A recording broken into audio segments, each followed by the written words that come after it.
Okay, hi everyone. Thank you for the opportunity to contribute some work to this wonderful conference. Thank you for allowing me to pre-record my talk. I'm hoping that I will be able to be there with you for the question and answer period later today. And it's great to be part of a wonderful conference about all things Prince. And thank you very much to Professor D'Angelo Duff for the opportunity to present some of my research. So by 1980, the jazz trumpeter Miles Davis was emerging from a self imposed musical and personal hiatus in which he was dealing with ill health, financial upheaval, creative differences with his record company, fractured relationships, creative apathy, and a dependence upon cocaine that culminated with Davis living inside a cockroach infested New York City brownstone for much of the late 1970s before the British composer Paul Buckmaster interceded and helped place the late musician on the road to recovery. When Davis began recording new music, starting with July 1981's The Man with the Horn on Columbia Records, Davis's sound and style had once again changed directions, and he was now incorporating funk, rhythm and blues, rock sounds into his new post-fusion musical style. Providing significant inspiration for Davis at this juncture was the Minneapolis musician Prince, who at this point had released four moderately well-received albums for Warner Brothers, For You, Prince, Dirty Mind, Controversy, and was poised to break out with 1999, followed by the industry juggernaut 1984's Purple Rain. According to Davis, co-writing in the 1990 Miles the Autobiography, quote, Prince's shit was the most exciting music that I was hearing in 1982. Continuing, Davis made a prediction. For me, he can be the new Duke Ellington of our time if he just keeps at it. Well, problematically, Davis's evaluation here was never really given serious consideration. For some who thought that jazz music, and Ellington specifically, had fought an arduous battle of cultural ascendancy to finally be given a seat at the table, long reserved for Western art music and white European musicians, the comparison to someone who, at least at this point, was largely coded as a rock guitar player and an MTV video and pop star, this had the potential to be read as an insensitive historical slap in the face. Further, for those such as the author and jazz critic Stanley Crouch, who argued that Davis's music from the post-1960 era, quote, turned butt to the beautiful in order to genuflect before the commercial, Davis's appreciation of Prince and the comparison to Ellington in particular provided evidence that Davis, for him, a quote, licker of moneyed boots, had simply lost his mind. But in today's talk, I want to instead argue that we hold Davis's pronouncement out there as a possibility in order to explore and discuss what he may in fact have heard in Prince's music and what he meant by drawing the comparison and connection to Ellington. And although I know there are many interpretations and readings that are possible, in this paper, I'd like to focus on the idea of Prince as a band leader, drawing connections here with the ensemble leading work of the late Edward Kennedy Duke Ellington. So in September of 2013, there's Duke Ellington, excuse me. In September of 2013, the American television network CBS launched a remounted version of the Arsenio Hall Show. Hall's original show, which ran from 1989 to 1994, attempted to racially and generationally expand the late night television viewing audience, ultimately becoming the interview location of choice for guests wanting to reach a more youthful, quote, coded urban audience than, let's say, Johnny Carson, who as of 1992 was still on the air hosting The Tonight Show. Hall's ability to tap into what was then called the MTV generation was not lost on strategic booking agents, on aspiring rappers, movie actors, and even politicians, as exemplified by then Arkansas Governor Bill Clinton's June 1992 appearance on the show, during which time he played Heartbreak Hotel on the saxophone with the house band while wearing sunglasses, a moment often heralded as the turning point in his ultimately successful presidential run, and an interview that helped Clinton connect with both young and racialized voters in such a meaningful way that Clinton, at least at that point, was widely referred to in the press as, quote, America's first Black president. The 2013 version of Hall's show was having a more difficult time connecting with audiences. However, Hall's presence on the largely monochromatic horizon of late night hosts was originally greeted positively. The show started to struggle for ratings, was widely criticized for simply being unfunny, and compared to the political lampoonery of, say, Jon Stewart or the frat boy likability of Jimmy Fallon, whose comedic work seemed tailor-made for the creation of memes or short, easily digestible YouTube videos that drove viewers towards widespread social media dissemination, Hall's show appeared dated and out of touch, with its over-reliance on 1970s late-night television show frameworks of multiple Hollywood guests, one musical artist, and a series of topical comedic monologues. And yet, despite the poor ratings, the Arsenio Hall Show was renewed for a second season in February of 2014. A few days later after this happened, Danielle Curiel, an 18-year-old singer-songwriter who was empowered by Prince to create, star in, and direct the music video for his composition Breakfast Can Wait, unexpectedly appeared on the Hall Show, dressed as Prince, to read the following statement. "Welcome back to late night. You truly have been missed, so here is why I'm writing you.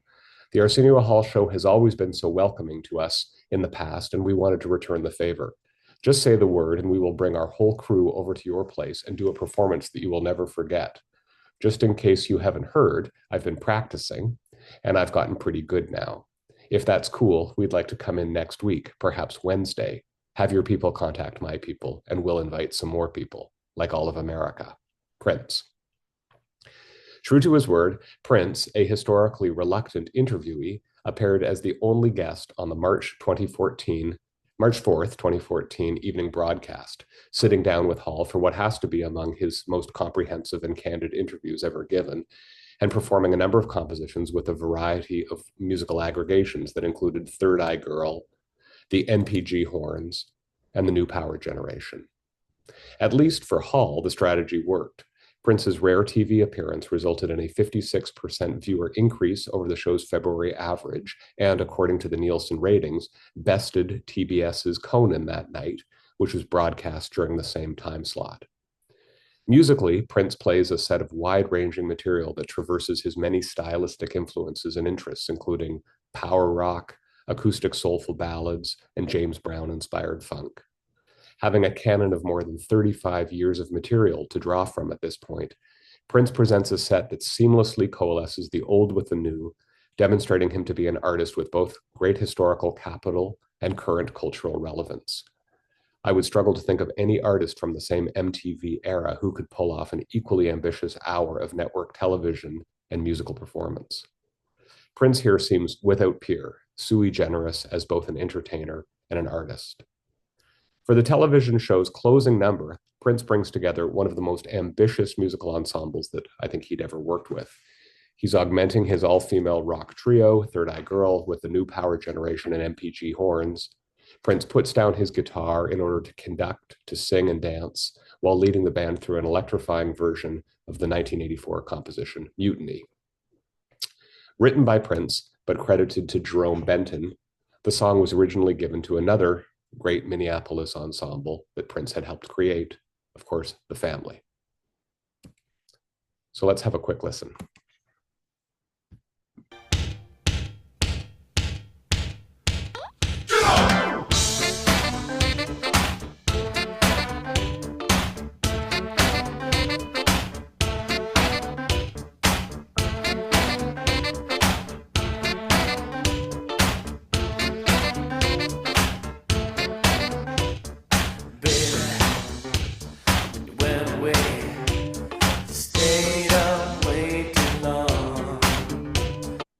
Now, I'm sure everybody's familiar with the tune, but just to get it in our ears and our minds for the purposes of this paper, but I'm sorry to cut it off because it's such a great performance. So while Prince never recorded Mutiny under his own name, the composition sometimes fused with either controversy, which it's actually very similar, it's a very similar composition to structurally and aesthetically, or Ice Cream Castles as an extended funk jam medley was often included in his live performances.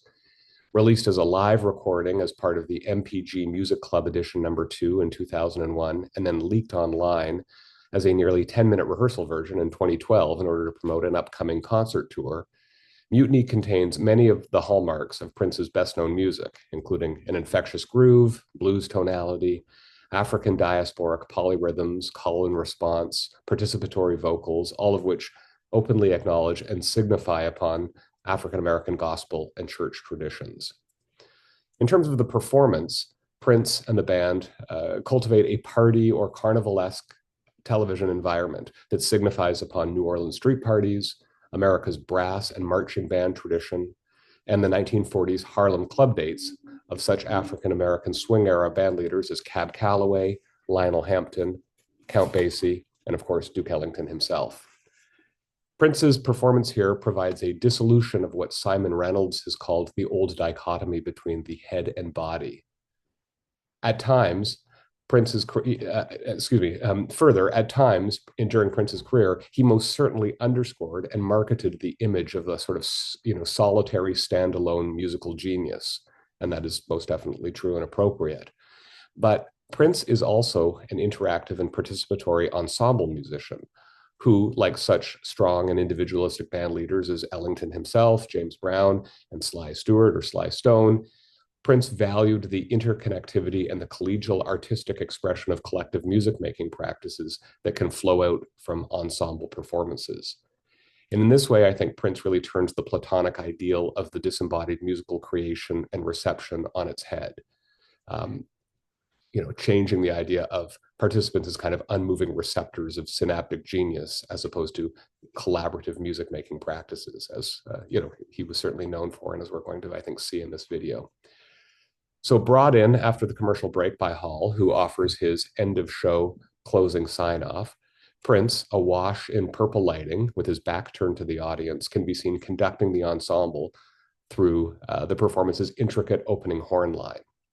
Now musically, with a lack of instrumental accompaniment, so there's really no accompaniment to the horns necessarily, and the highly intense chromatic musical movement, plus the sheer number of acoustic instruments that are present and musicians during this performance, and then also gesturally with Prince conducting the ensemble, and even with the purposeful racial, age, and gender pluralism that is present in this performance and put into play with the, let's say, the costuming of Third Eye Girl as kind of rock god modernists who are performing alongside tuxedoed and fedora-wearing horn players that visually represent the aforementioned Cab Calloway, Duke Ellington, who I've been talking about today, and even Prince's own dandyism in Under a Cherry Moon.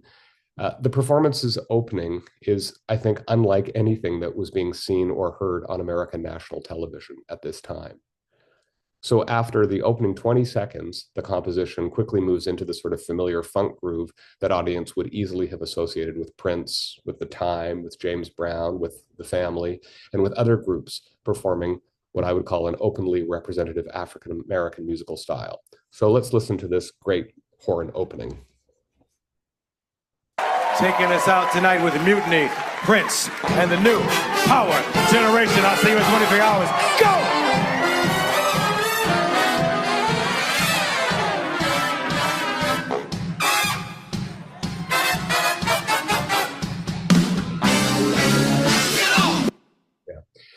So York University professor Rob Bowman, who of course wrote that to the Soulsville USA, the great book about the history of Stax Records, in some of the writing that he's done about Otis Redding's 1966 cover version of Try a Little Tenderness, he expands upon Bruno Nettle's ethnomusicological concept of cantometrics, which aims to provide a rigorous framework to discuss largely oral-based or folkloric musical practices. And specifically here, I would like to draw your attention to two things. One, what Bowman calls density, that is to say the number of parts playing at once, as evidenced by the layered or kind of graduated fashion in which instruments, voices, and sections are introduced in this performance. And secondly, playful voicedness, the idea where pitch slides and bends and kind of improvised non-literal lyrics are present in a manner that does not necessarily extend the lyrical narrative of the song, but rather is there to convey authority and meaning. And finally, what Bowman describes is an idealized performance practice whereby, in his words, quote, linguistic sense gives way to sonic sense. And this is where lyrics are abandoned for pure vocal expression.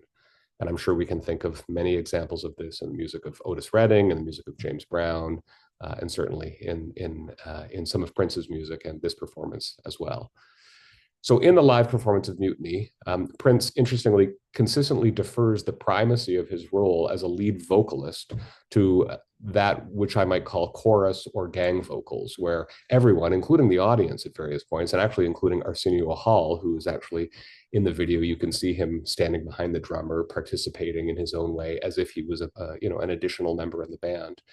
And all of them are adding nonverbal specific grunts and groans and incantations of support and punctuation and joyous kind of acknowledgments of the wonderful music making that is happening.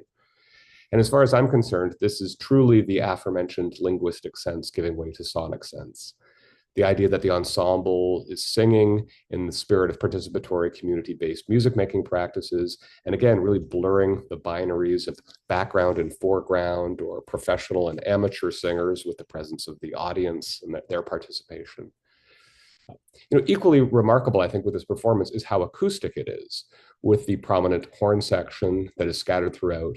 And you hear this most notably when the alto saxophonist Bernard K. Jackson plays, again, what I think is clearly coded as an R&B or kind of jazz aesthetic solo, kind of avant-garde jazz solo, actually.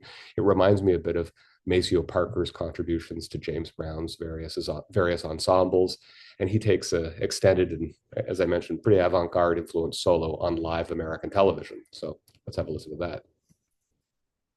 On your ball.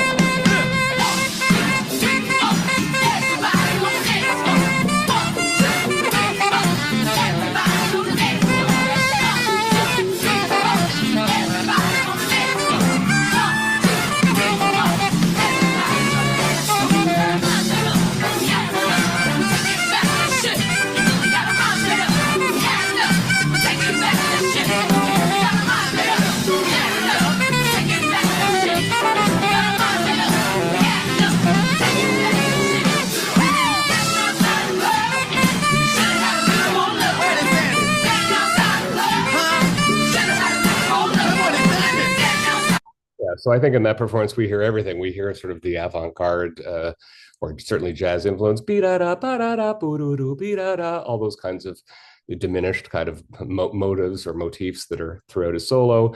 We hear the gang vocals, the kind of chorus, the call and response, the larger participation of the ensemble and the audience, all in this really amazing performance. Specific to the comparison of Ellington, I think for all that we remember him as a composer and a band leader, he, of course, was first and foremost a pianist and an ensemble musician. And his decision to stand in front of his big band, as you can see in this short video clip here, rather than to lead the band from behind the piano, which is what his historical counterpart, Count Basie, would have done, I think could be really read as a political act of defiance and representation. He's presenting racially mixed audiences from the 1930s through the 1970s, the opportunity to see African Americans in a position of power and clear leadership, conducting the band from a point of primacy and a focus that, if you actually watch how little the musicians in the ensemble look at him, it can really be read as more of a political or symbolic gesture.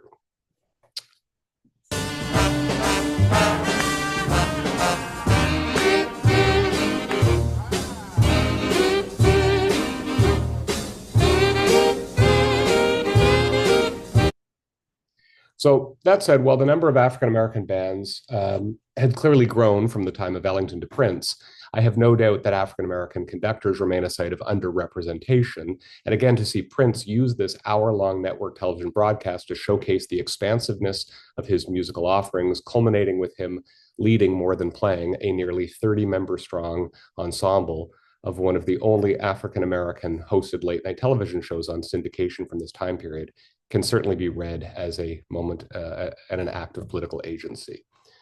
So we don't have time to show the whole video, but it's all on YouTube. I would really strongly encourage you to look at this performance. It's an amazing performance. And once again, I feel very fortunate that I've been asked to present some of my research. And I think that Prince is such a wonderful site where you can discuss and scrutinize the scholarship that exists, and you can hopefully add, contribute further, as I trust I've done, to the ongoing importance and legacy of this amazing musician. So thank you for the opportunity to present my research here.